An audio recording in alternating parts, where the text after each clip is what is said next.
Good morning mga pengo. And ngayon ay katatapos lang umulan. Dali palabas na ng bansa si Bagyong Egay. And ngayon meron tayo pupuntahan. And bago yan ay pasilip natin yung ating munting shop na gagawin natin garahe. So natanggal ko na yung mga nandito. Yung sa last vlog yata, yan sinabi ko, yung kakalasin ko. Ito sa Sunday kakalasin natin. Papakita ko rin.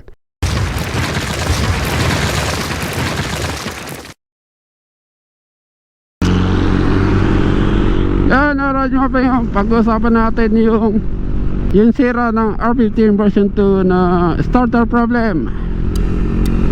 Kung sa R3 may starter problem, sa R15 V2 meron din. Pero yung R15 natin na dati nasa kapatid ko, minsan nairam ko na rin naman. Ngayon lang nagka-problema sa starter. Ano na yun, 41,000 kilometer odo na. So solid na sa paggamit bago nasira yung starter problem. So pinuntahan ko ng Sunday. Meron tayong video, panoorin nyo mga penyo yung video muna.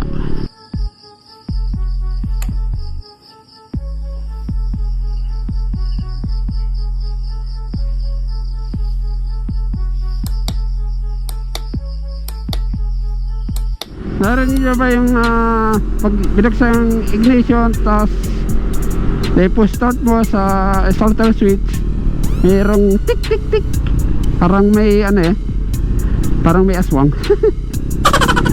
Tik tik, ibig sabihin gumagana yung starter relay, kaya lang walang supply yung starter motor.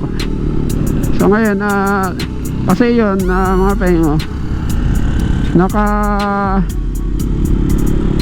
nandun yung yung either one linya mga pengo, galing battery yung isang linya sa starter relay.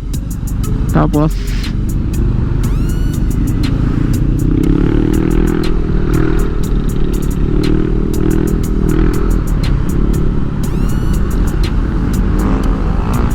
pag nag-click, saka magkakaroon ng supply yung starter motor para mapaikot. Yan ang troubleshooting ko. Pero ito yung part 1 mga pengo. Sa part 2 gagawin natin pag nakabili tayo ng pyesa. Punta tayong Wison para bumili ng pyesa, starter relay. Estimate na 1,200 pesos yung starter relay, rough estimate. So tingnan natin kung magkano at kung available. Pag walang available, orderin natin.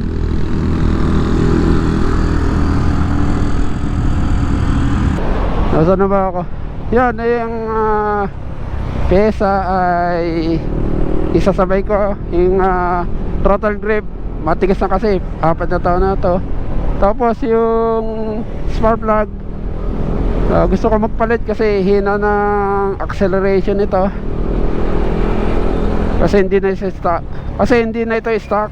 Ano ito is UMA spark plug yung nakakabit dito. Meron pang isang bibilin yung rubber bushing, papalitan din natin. Tayo kaliwa tayo dito.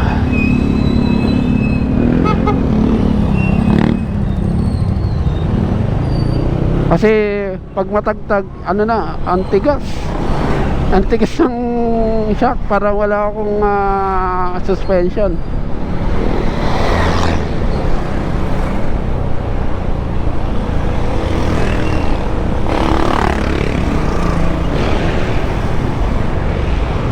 Right. So mamaya ulit mga pengo, paliwanag ko sa inyo yung item. May sample naman ako na nandito sa aking bag. Right. Ano tayo? McDo. Kagandahan sa McDo ay yung gravy, 1 to sawa. Alright, kain tayo. Yun, alright mga peyo. So, tapos na akong kumain dito sa McDo. At sarap kumain dyan. Only refill ng gravy in sauce. Grabe, wala na. Bagay, may kapote naman ako, kaya okay lang. Starter relay ng Yamaha R15 version 2 R15. So ito yung fuse. Ito yung ang value ng fuse nya is 20 ampere and merong reserva. Maambon na nga. Yan.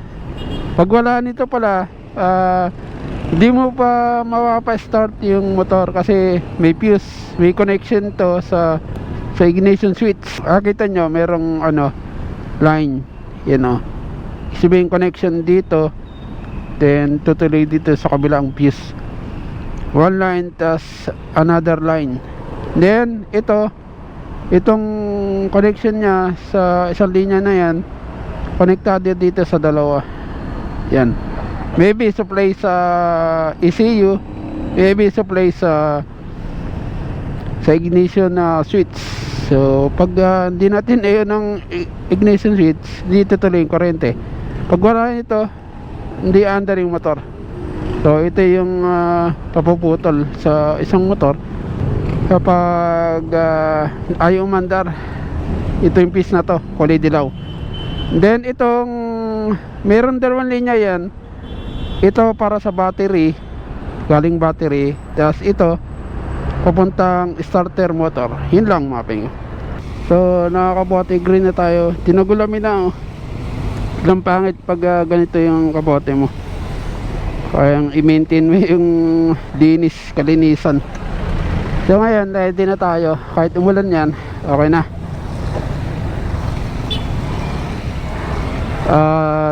Testing na naman yung GoPro natin, Hero 11, sa ulanan.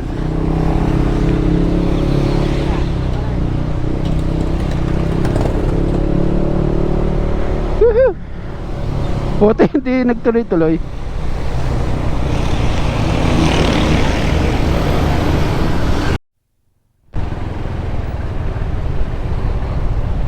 Yun, alright mga penyo, pasabog tayo sa traffic. Malapit na tayo sa junction 11 ng umaga and 11 minutes. Medyo matraffic na dito, ang daming sasakyan. Huwebes lang ngayon mga penyo, tanghalin tapat, pero malamig at naka-raincoat ako. At yun lang.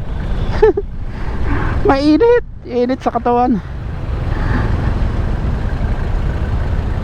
Hindi umusot kahit na motor, dikit-dikit na yung traffic dito.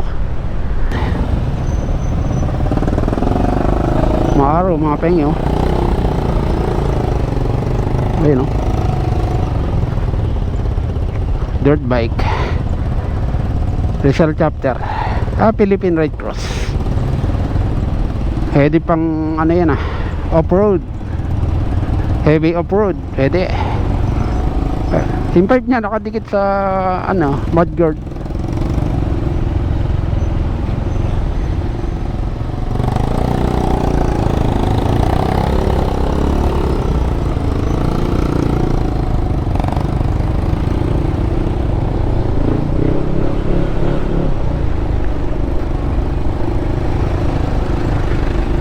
Yun, junction na. Alright, it's a junction.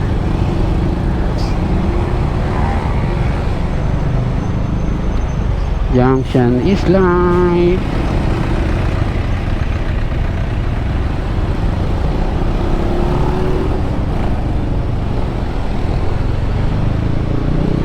Gumagawang oron.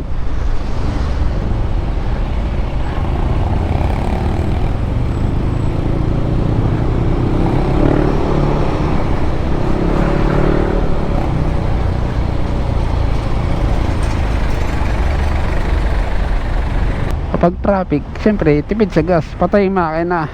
Pero naka start and stop tayo. Pag grip ng throttle, Yun, mabilis lang, di ka na mag starter switch, and after 5 seconds mamatay yung engine. Start and stop, pampatibid sa gas. Galing Honda yun eh, tapos ni-apply sa Yamaha, start and stop. Meron din yung X-Max, ito Aerox NMAX, merong start and stop. Ano kaya i-apply nila sa big bike? Para tipid din sa gas yun. Mas malakas sa gas kasi yun eh. Apply nila sa big bike yung ganun, may start and stop.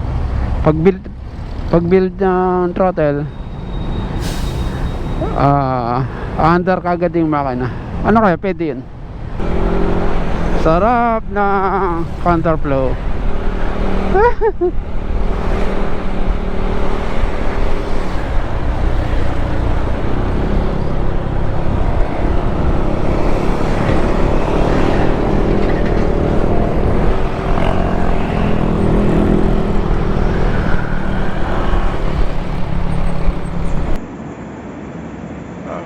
Right, sa Wason tayo, and bumili tayong parts.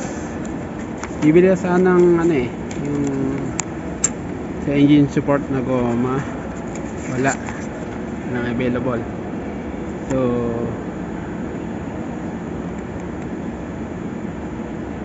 meron tayo ditong starter relay, then spark plug ng Aerox CPR8EA-9. Yung starter relay ano, 795 pesos lang, tapos 190 pesos yung spark plug. Open na para makita. Yan, baliktad, spark plug. Ito yung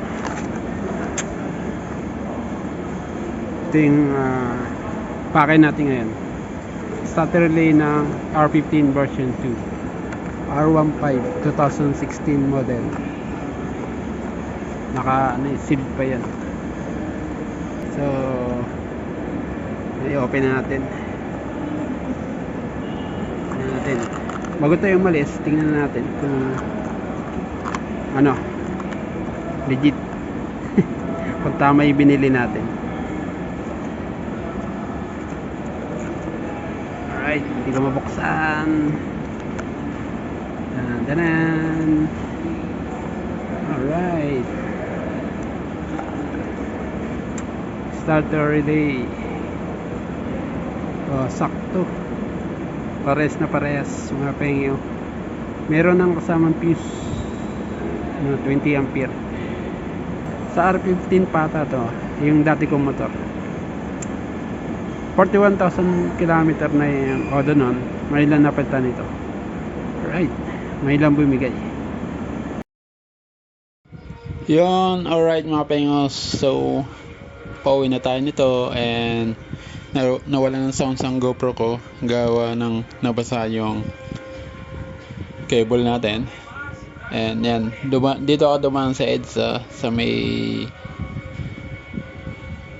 Shangri-La, sa may likod ng Wason yan, sa Greenfield. And dadaanan natin ang Mega Mall. Yan, nasa kanan yung Mega Mall. And pag umorder nga pala ako sa Wason, pupunta ako doon. Diyan ako pupunta para mabilis ang parts ng Yamaha parts. And kung walang available, makaka-order ko 1 week lang, meron agad. So yun nga, nandito tayo sa Ortigas Extension, pumunta ng Cainta. And grabe, natuwa ako sa sa disiplina ng mga rider dito. Kasi yung mga green, di ba, bike lane yan at pedestrian. Yan, binibigyan nila ng importansya yung bike lane. Yan, alright. Yan ang ating vlog ngayon, and lagi kayong mag-iingat sa ating mabiyahe. Maraming kasabayan and maraming nagmamotor or nagmamaneo na car. Alright, nakita-kits naman tayo sa part 2. Gagawin natin yung or ikakabit ang starter relay sa R15 Pata or R15 version 2. Alright mga pengo, stay safe and ride safe always. Bye bye.